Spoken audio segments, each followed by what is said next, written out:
다니엘 12장 5절 보겠습니다. 그때에 나 다니엘이 쳐다보았더니 보라, 다른 두 사람이 서 있는데 한 사람은 강둑 이편에 다른 사람은 강둑 저편에 서 있더라.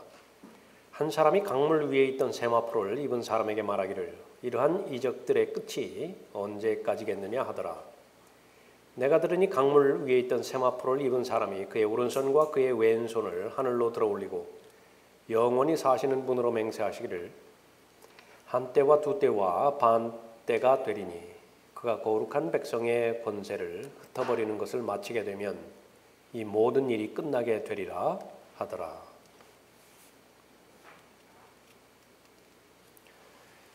지금 이 12장의 문맥은 10장부터 계속해서 연결되어지고 있는 부분입니다. 10장, 11장, 12장. 다니엘이 보고 있는 환상이죠. 환상이 계속되는 것을 볼 수 있습니다. 5절에서 강둑이라고 말하는 것은 히데켈이라고 하는 큰 강 티그리스 강을 말하고 있죠. 지금 다니엘이 히데켈 강변에 서 있는 것을 볼 수 있습니다. 10장 4절에 첫째 달 24일에 내가 히데켈이라 하는 큰 강변에 있었는데 환상이 보여지기 시작한 것이죠. 계속해서 큰 강변에 서 있습니다. 이 강은 티그리스 강을 말하는 것이고 본문에 보면 다니엘 앞에 세 천사가 나타납니다. 한 천사는 티그리스 강 서쪽에 있고 또 다른 한 천사는 티그리스 강 그 오른편에 있습니다. 그 다음 천사는 이제 주의 천사예요. 그래서 다니엘이 꼬박 3주간을 애도하고 있던 중에 그 세마포로 옷 입고 우바스 정금으로 그 띠를 두른 주의 천사를 만나죠. 다니엘 10장 5절에서 그때에 내가 눈을 들어 보았더니 보라, 어떤 사람이 세마포로 옷 입고 그의 허리는 우바스 정금으로 띠를 둘렀더라. 6절에 한 사람이 강물 위에 있던 세마포를 입은 사람에게 말하기를 이러한 표적 이적들의 끝이 언제까지겠느냐 하더라. 강물이 있는 주의 천사는 그 이후에 갈릴리 바다 위에도 언급하고 있죠. 마가복음 6장 48절에서 그 경점이 제시되어지고 그 마지막 경점에 누가복음 12장 38절부터 40절까지에 의하면 이제 오게 되어지는 것입니다. 이게 무엇을 말하는 것이냐 그러면요. 지금 이 다니엘 10장에서 이렇게 나타나고 있는 주의 천사가 500년 후, 600년 후에 마가복음 6장이나 누가복음 12장에서 다시 나타나는 것입니다. 그런데 한번 그 500년, 600년의 기간을 한번 생각해 보십시오. 엄청난 기간이거든요. 그런데 거기에서 끝나는 것이 아니라 예수님께서 초림에 오셨다가 이제 2000년이 지난 다음에 다시 오실 것입니다. 그것을 말하는 것이 바로 성경인 것이죠. 이러한 이적들의 끝이 언제까지겠느냐? 답은 대환란 기간을 말하는 것입니다. 7장 25절에서 그가 지극히 높으신 분을 대항하여 큰 말을 하며 또 지극히 높으신 분의 성도들을 지치게 할 것이고 또 때와 법을 변경시키려고 생각할 것이라. 그들은 그의 손에 주어져서 한 때와 두 때와 반 때를 지내리라. 대환란 3년 반을 말하는 것이죠. 다니엘 9장 27절에서도 말씀하고 있습니다. 그래서 이 고난의 때는 의인들의 부활과 함께 끝나게 되어지는 것입니다. 계속 반복하는 것은 이 대환란은 이스라엘에 대한 고난의 때이지 교회와는 아무 상관이 없다는 사실이죠. 7절에 내가 들으니 강물 위에 있던 세마포를 입은 사람이 그의 오른손과 그의 왼손을 하늘로 들어 올리고 영원히 사시는 분으로 맹세하기를 한 때와 두 때와 반 때가 되리니 그가 거룩한 백성의 권세를 흩어버리는 것을 마치게 되면 이 모든 일이 끝나게 되리라 하더라. 요한계시록 10장에 보면 바로 주의 천사가 똑같은 그 행동을 하게 되어지는 것을 볼 수 있습니다. 그래서 요한계시록 10장이나 또 다니엘 12장 7절이나 모두 재림과 관련된 문맥입니다. 한때와 두때와 반때, 기본이 되어지는 것은 360일을 단위로 하는 1년이죠. 그래서 한때는 360일이고요. 두때는 또 한 번에 360일이고 반때가 되어지는 것은 바로 반년을 말하는 것입니다. 그가 거룩한 백성의 권세를 흩어버리는 것을 마치게 되면, 여기서 말하는 그는 적그리스도를 말하는 거죠. 거룩한 백성은 이스라엘을 말하는 것입니다. 적그리스도는 능력을 사탄으로부터 받게 되어지는 것인데, 그 사탄으로부터 능력을 받게 되어지는 목적은 유대인을 진멸시킬 목적이에요. 멸절시키기 위해서 사탄으로부터 능력을 받게 되는 것이죠. 그러나 그 능력을 받는 것도 이 모든 일이 끝나게 되리라 말씀하고 있죠. 3년 반 만에 이스라엘의 권세를 흩어버리는 그 능력도 끝나게 되어지는 것입니다. 8절에 내가 들었으나 깨닫지는 못하였더라. 그때 내가 말하기를 오 내 주여 이러한 일들의 마지막에는 어떻게 되겠나이까 하였더니 그가 말씀하시기를 다니엘아 내 길을 가라. 이는 그 말씀들이 마지막 때까지 닫혀있고 봉해져 있을 것입니다. 많은 사람들이 정결케 될 것이며 희게 되고 연단되리라. 그러나 악인들은 악하게 행하리라.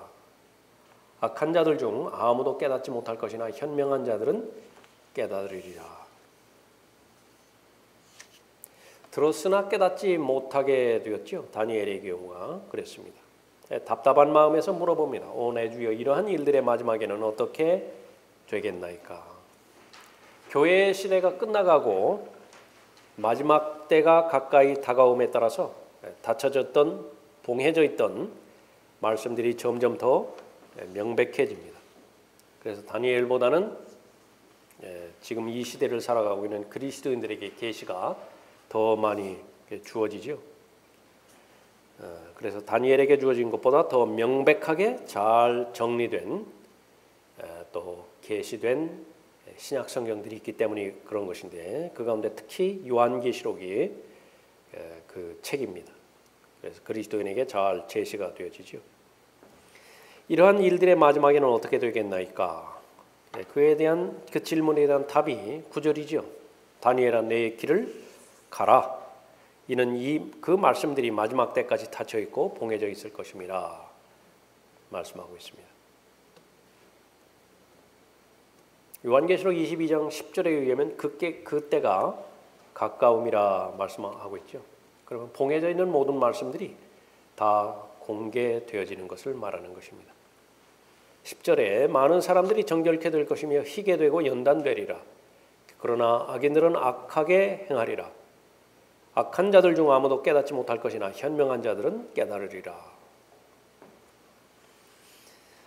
대환란 때가 되어지면 유대인의 남은 자들 또 이방인들의 일부가 희게 되고 연단될 것입니다. 유대인의 남은 자들은 목베임을 당해서 죽지요.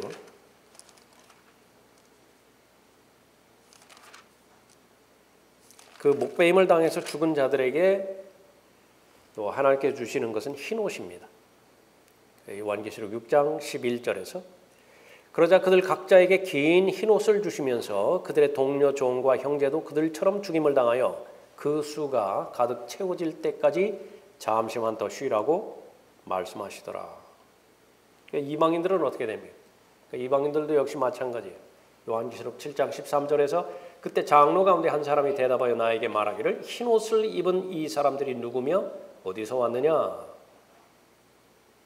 내가 그에게 말씀드리길 주여 당신이 아시나이다 하니 그가 내게 말하기를 이들은 대환란에서 나온 사람들이며 자기들의 옷을 씻어 어린 양의 피로 희게 하였느니라.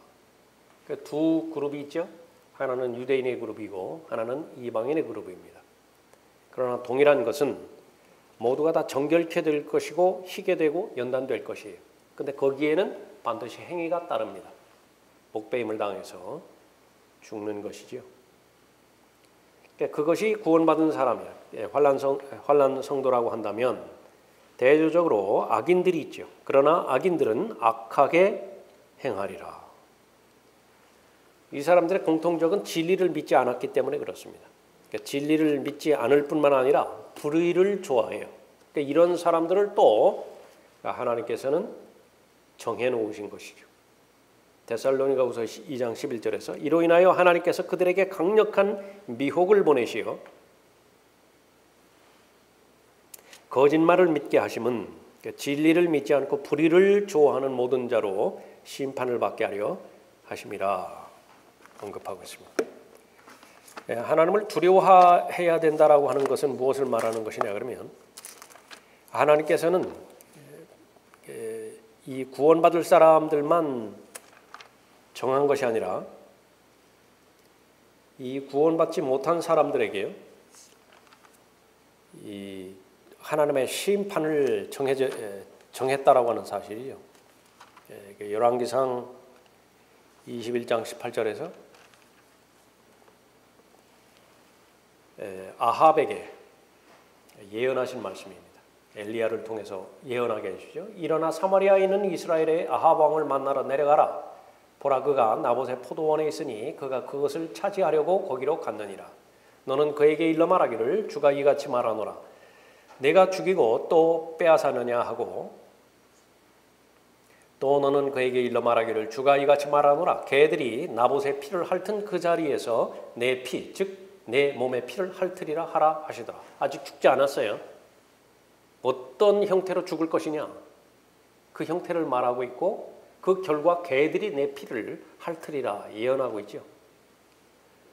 그런데 이 아합을 심판하는 그 심판의 과정은 무엇이냐 그러면 하나님께서 거짓말하는 영을 넣어주시는 것입니다. 22장 19절에서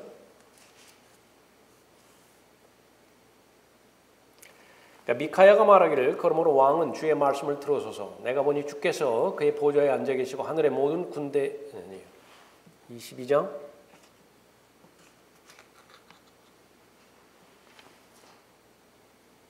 23절에 22절에서 주께서 그에게 말씀하시기를 어떻게 하겠느냐 하시니 그가 말하기를 내가 나가서 거짓말하는 영이 되어 그의 모든 선지자들의 입에 있겠나이다 하므로 주께서 말씀하시기를 내가 그를 설득하여 이루라 나가서 그렇게 하라 하셨나이다. 그러므로 이제 보소서 주께서 이 모든 왕의 선지자들의 입에 거짓말하는 영을 넣으셨고 또 주께서 왕에게 재앙을 말씀하셨나이다.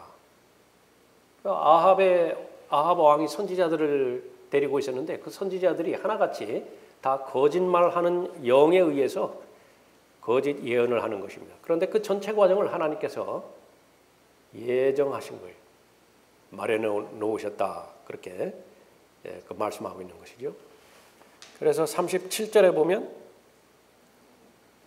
그리하여 왕이 죽었으며 사마리아로 옮겨졌으니 사람들이 왕을 사마리아에 장사하였더라. 누군가가 그 병거를 사마리아의 못에 씻자 개들이 그의 피를 핥았고 사람들이 그의 갑옷을 씻었으니 주께서 하신 주의 말씀대로 되었더라.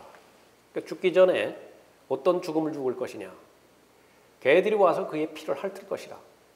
이보다 더 구체적인 예언이 어디 있어요? 그러면 결국은 죽지요. 그 죽음의 과정은 하나님께서 거짓말하는 영을 선지자들의 입에 넣어주신 것이.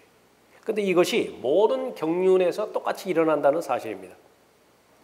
대환란에서도 역시 마찬가지인데 그러면 어떤 사람을 그렇게 정죄하기로 결정을 했느냐? 불의를 좋아하는 사람이 하나님의 진리의 말씀을 의도적으로 거부하고 불의를 좋아하는 것입니다.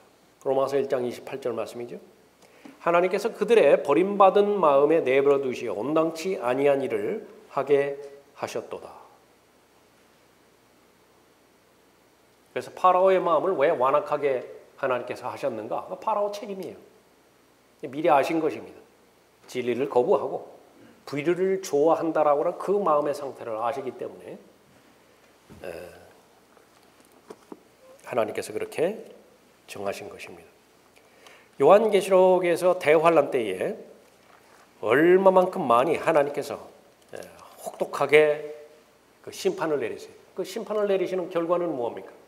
돌이키라는 것이죠. 회개하라는 것이에요. 그러나 성경에서 계속 강조하는 것은 무엇이냐 그러면 그러한 하나님의 심판이 있음에도 불구하고 파라오에게 얼마나 혹독하게 그 이집트에서 10가지 재앙을 내렸어요. 그럼에도 불구하고 끝까지 버티죠. 그것을 말하는 것입니다. 그 요한계시록 9장 20절에서 그리고 이러한 재앙으로 죽지 않은 나머지 사람들은 자기들의 손으로 행하는 행실을 여전히 회개하지 않고 마귀들과 보지도 듣지도 걷지도 못하는 금, 동, 돌과 나무로 된 우상들에게 경배하기를 그치지 아니하며 또 자기들의 살인과 마술과 음행과 도둑질을 회개하지 아니하더라. 이러한 사람들이 정해진 사람들이 있다라고 그렇게 말하는 것이요. 또 16장 8절에서도 넷째 천사가 자기 호리병을 해에 쏘더니 해에게 불로 사람들을 태우는 권세가 주어지더라. 그리하여 큰 열기로 사람들을 태우니 그들이 이러한 재앙의 권세를 가진 하나님의 이름을 모독하더라. 이럴 때는 살려달라고 해야 될 텐데 그러나 더 모독하는 사람이 있죠. 그들이 회개하지 아니하고 그분께 영광을 돌리지 아니하더라. 다섯째 천사가 자기 호리병을 짐승의 자리에 쏘더니 그의 왕국이 흑암에 쌓이며 그들이 고통으로 인하여 자기 혀를 깨물고 자신들의 고통과 헌대로 인하여 하늘에 계신 하나님을 모독하되 자기들의 행위는 회개하지 아니하더라. 10절, 11절 그 말씀이죠. 그래서 이 영원한 복음이 전파되어지는 때가 대환란 때죠. 하나님을 두려워하라 말하는 것입니다. 그것이 요한계시록 14장 6절 말씀이죠. 또 내가 보니 다른 천사가 하늘 한가운데로 날아가는데 그가 땅에 사는 자들과 모든 민족과 족속과 언어와 백성에게 전할 영원한 복음을 가지고 큰 음성으로 말하기를 하나님을 두려워하며 그분께 영광을 돌리라. 이는 그분의 심판의 때가 이르렀습니다. 하늘과 땅과 바다와 물의 원천들을 지으신 그분께 경배드리라. 이 영원한 복음이 전파될 때에 돌이키는 이방인들이 있었죠. 요한계시록 7장에서 그러니까 정결하게 된 무리들이에요. 희게 된 무리들입니다. 그러나 반면에 거의 대부분의 죄인들은 지금까지 살펴봤던 것처럼 하나님의 심판에 대해서 하나님을 저주하는 것입니다. 하나님을 모독하는 것이죠. 절대로 회개하지 않아요. 더 마음이 완악하게 되어지는 것입니다. 악한 자들 중 아무도 깨닫지 못할 것이다 말씀하고 있죠. 왜 깨닫지 못하는 것이냐? 깨달을 수 있는 능력을 하나님께서 제거해 버리셨어요. 버림받은 마음에 내버려 두신 것입니다. 그러니까 하나님께서 포기해 버리셨어요. 그냥 하고 싶은 대로 하라고. 하나님의 말씀을 깨닫고 하나님의 계시를 깨달을 수 있는 것은 하나님의 능력에 의해서만 가능한 것인데, 그렇죠? 성령 하나님께서 깨닫게 해주셔야 되죠. 그 결과로 마음이 뜨거워지죠. 하나님의 말씀에 의한 감동이 있어야 이 하나님의 말씀을 받아들일 텐데 그 능력 자체를 빼앗아가 버렸어요. 하고 싶은 대로 하라고요. 그러니까 그거는 가장 무서운 심판이에요. 믿고 싶어도 더 이상 믿고 싶지 못해요. 그러니까 왜 그런 것입니까? 불의를 좋아하고자 하는 그 마음의 중심을 하나님께서 알고 계셨기 때문에 그렇습니다. 요한복음 8장 47절에서 하나님께로부터 나온 사람은 하나님의 말씀들을 듣느니라. 간단해요. 내가 하나님의 소속인지 하나님의 사람인 것인지 어떻게 알 수 있는 것이냐? 하나님께서 말씀하시면 들어요. 너희는 하나님의 말씀들을 듣지 아니하나니 이는 너희가 하나님으로부터 나오지 않음이라. 또 요한복음 3장 34절에서도 하나님께서 보내신 분은 하나님의 말씀들을 말씀하시나니. 수많은 사람들이 하나님의 말씀을 가르치고 설교하고 증거한다고 하는데 그 기준은 단 하나예요. 하나님께서 보내셨다고 한다면 하나님의 말씀들을 말씀하세요. 자기 의견 말하는 것이 아니라, 자기 신학을 말하는 것이 아니라, 자기 종교를 말하는 것이 아니라. 그래서 사람들이 하나님의 말씀을 깨달을 수 있는 이유는 하나님의 뜻을 실행하기 때문이라 말씀하고 있는 것입니다. 요한일서 5장 20절에서 하나님의 아들이 오셔서 우리에게 지각을 주셨다는 것이니 라고 기록하고 있죠. 그럼 그 지각을 받은 사람은 특히 대환란 때에는요, 한 가지를 하지 않는데 우상 숭배를 하지 않아요. 그 우상 숭배는 무엇이냐면 짐승에게 절하지 않는 것입니다. 짐승의 표를 받지도 않고 666을 받지도 않아요. 그것을 만약에 받으면 어떻게 되는 것인가? 우상을 숭배하는 것이죠. 그러면 지각이 없는 거예요. 참된 하나님이 누구이고 적그리스도가 누구인 것인지 구분하지 못하는 것이지요. 그래서 대환란 성도에게는 그 어느 때보다도 이 분별력이 필요한 것이죠. 그런데 그것을 알고 있음에도 불구하고 고의적으로 적그리스도를 숭배하는 무리들이 있다고요. 알고 있으면서도 진리의 지식을 받고 난 후에 적그리스도를 경배할 때예요. 히브리서 10장에서 언급하고 있는 용서받을 수 없는 죄가 대환란 때 이루어지는 것이죠. 그러면 그 대상에게는 예수 그리스도의 보혈이 효험이 없어요. 효력이 없다고요. 지금의 경우하고는 전혀 다르게 적용되는 것이죠. 그래서 교회 시대와 대환란 때에는 구원받는 방법도 다르고 구원이 유지되어지는 방법도 다른 것입니다. 11절에서 날마다 드리는 희생제가 폐지되고 멸망케 하는 가증하는 것이 세워질 때부터 1290일이 될 것이니라. 기다려서 1335일에 이르는 자는 복이 있도다. 그러나 너는 그 마지막이 이를 때까지 내 길을 가라. 이는 내가 쉴 것이요 그 날들의 마지막에 내 땅에 설 것임이라 하더라. 날마다 드리는 희생제가 폐지된다. 이것은 여러 번 나왔죠. 다니엘 8장, 9장, 11장에서 나왔습니다. 그래서 역사적으로 보면 안티오코스 에피파네스가 성전을 못 오겠죠. 그 이후로 로마의 티투스가 또 로마인들이 성전을 또 못 오겠죠. 그것은 역사적인 일이지만은 그러나 실제는 대환란 때 일어나게 되질 날마다 드리는 희생제가 폐지될 것을 예표하고 있었던 것입니다. 그래서 역사적으로 일어났던 일들은 완전한 성취가 아니에요. 예수님께서 마태복음 24장 15절에서 언급하고 있죠. 이것은 앞으로 되어질 일이라 예수님께서 친히 말씀하고 있는 것입니다. 그래서 대환란 전반부 3년 반 동안에 유대인들은 날마다 희생제를 드리고 있죠. 날마다 드리는 희생제를 실행하고 있는 것입니다. 그것이 이루어지기 위해서는 대환란이 시작되기 이전에 아니면 대환란 바로 즈음해서 어느 시점에서 성전이 재건되어야만 날마다 드리는 희생제를 드릴 수 있겠죠. 성전이 재건되는 것입니다. 제3성전이 재건되어지는 시점은 아주 초점을 맞춰서 관심을 가지고 있는 그런 부분이죠. 건물일 수도 있고 장막일 수도 있다. 두 가지의 가능성에 대해서 살펴봤습니다. 그래서 이 대환란의 즈음에서 성전이 세워진다는 것은 구약 그 율법이 회복된다라고 하는 말이에요. 다시 율법으로 돌아간다라고 하는 것을 말하는 것입니다. 그러면 그 성전의 건립과 더불어서 바로 그리스도인의 휴거라든지 대환란이라든지 재림이라든지 그러한 부분들이 아주 임박했다라고 하는 사실을 우리가 아는 것입니다. 날마다 드리는 희생제가 폐지되고 멸망케 하는 가증한 것, 적그리스도죠.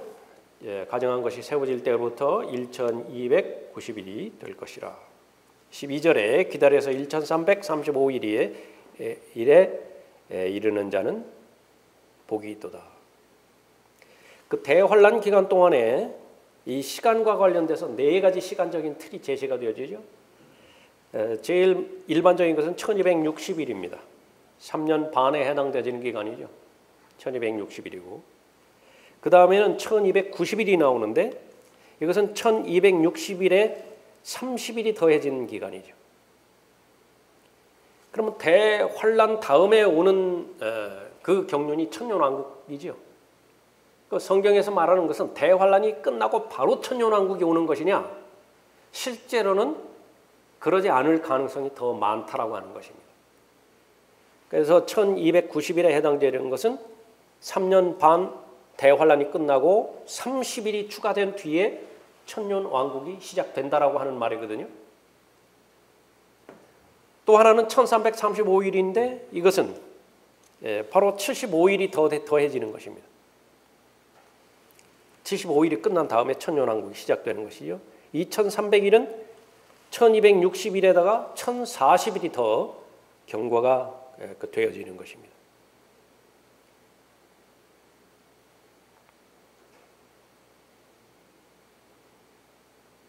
그래서 이 부분들은 천년왕국에 접어들고 나서도 성소가 깨끗하게 되어지는데 1040일이 걸릴 수 있다라고 하는 사실입니다. 그러면은 대환란이 끝나고 나서 천년왕국이 오게 될 때 그 사이에 어떤 일들이 일어나게 되어지는 것인가? 우리가 제일 먼저 알 수 있는 것은 마태복음 25장에서 민족의 심판이 있죠. 예루살렘에 있는 다윗의 보좌에 예수 그리스도께서 앉으셔서 민족들을 심판하시는 것입니다. 또 하나는 에스겔 39장에 보면 아마겟돈 전쟁에서 죽은 시체들이 있어요. 아마겟돈 전쟁에서 사용되었던 무기들이 있습니다. 그 부분들을 청소하는 것입니다. 에스겔 39장 8절에 보면 거기는 열어보십시오.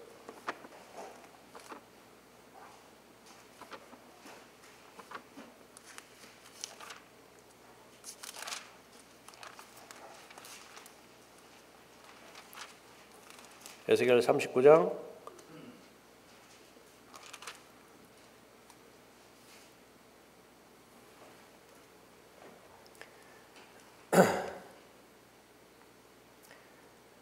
8절에 보라 그 일이 이루고 그 일이 이루어지리니 이 날이 내가 말했던 그 날이니라 주 하나님이 말하노라. 이스라엘의 성읍들에 거하는 자들이 나가서 무기들을 불을 놓아 태우리니 작은 방패들과 큰 방패들과 활들과 화살들과 몽둥이들과 창들이라. 그들이 불로 이 무기들을 몇 년간 태운다고요? 7년간이나 태워요. 대환란은 끝났습니다. 아마겟돈은 끝났다고요. 그런데 소요되어지는 기간이 자그마치 7년간이나 시작된다라고 하는 그 부분입니다. 39장 11절에서도 보면 그날에 내가 고객의 이스라엘에서 무덤으로 한 장소를 주리니 바다 동편에 있는 행인들의 골짜기라. 이것이 행인들의 길을 막으리라. 또 그들은 곡과 그의 모든 무리를 그곳에 매장하리니 그들이 그곳을 하몬곡 골짜기라 부르리라. 이스라엘 집이 그들을 7달 동안 매장하여 그 땅을 깨끗게 할 것이라. 장례 지내는데 매장하는데 7달이 또 걸릴 것이라 언급하고 있죠. 13절에 참으로 그 땅의 모든 백성이 그들을 매장하리니 그 일이 그들에게 유명하게 되어 그날에 내가 영광을 받게 되리라. 주 하나님이 말하노라. 그들이 사람들을 늘 하는 일에서 격리시켜 그들로 그 땅을 거쳐가면서 지면에 남은 자들을 행인들과 함께 매장하게 하여 그 땅을 깨끗게 하리니 7달이 지난 후에 그들이 살펴보리라. 그 땅을 통과하는 행인들이 사람의 뼈를 보면 그 곁에 표식을 세워 매장하는 자들이 하몬곡 골짜기에 매장할 때까지 두리라. 그 성읍의 이름도 하모나라 하리라.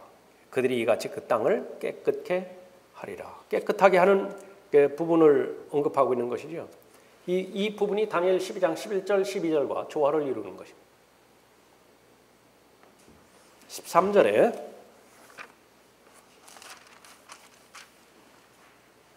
그러나 너는 그 마지막이 이럴 때까지 내 길을 가라. 이는 내가 쉴 것이요 그 날들의 마지막에 내 땅에 설 것임이라 하더라.